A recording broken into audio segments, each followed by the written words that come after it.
Now, I'm probably going to get a lot of raised eyebrows for saying this, but I truly believe that wealth is a believer's birthright. And here's why. Just hear me out till the end, okay? A lot of believers have been misled into fearing money, and I was too. I always thought that if I had too much money, I would be led astray and I'd probably miss out on my calling. I thought money was the problem, and that caused a subconscious fear of having too much money.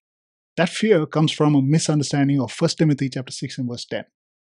For the love of money is a root of all kinds of evil, for which some have strayed from the faith in their greediness and pierced themselves through with many sorrows. Now, this scripture itself explains a lot. In fact, Paul explains wealth perfectly in this entire chapter. And here's what we need to keep in mind. So, the first thing we need to realize is that wealth is a tool. It's not for accumulation, it's not for status, it's not about getting rich, it's not about hoarding up or saving for a rainy day for that matter. But when you look at the Bible, you see a consistent theme. God's people were never designed to live in lack. None of the patriarchs were poor. They were wealthy and they were very, very God conscious because they were focused on their purpose. They were generous and extremely mindful about God's unending supply. The second thing we need to realize is that we are not supposed to struggle for wealth. In fact, we are not supposed to struggle for anything.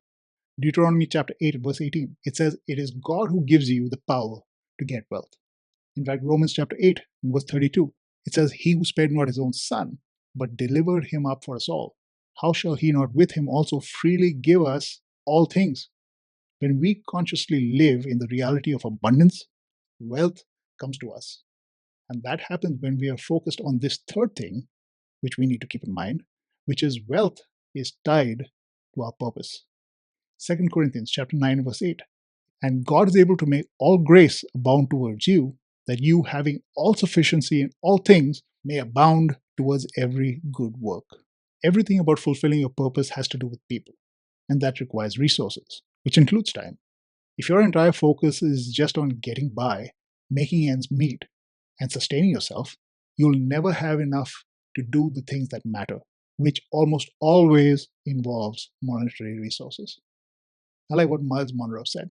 He said, "Wealth is not about having things, it's about having the resources to fulfill your purpose." So change your mind about money. 1 Timothy chapter 6 talks about loving money to get rich. It talks about enjoying status. It doesn't talk about money being evil. It's not about having money. Everyone needs money. Money is not the problem.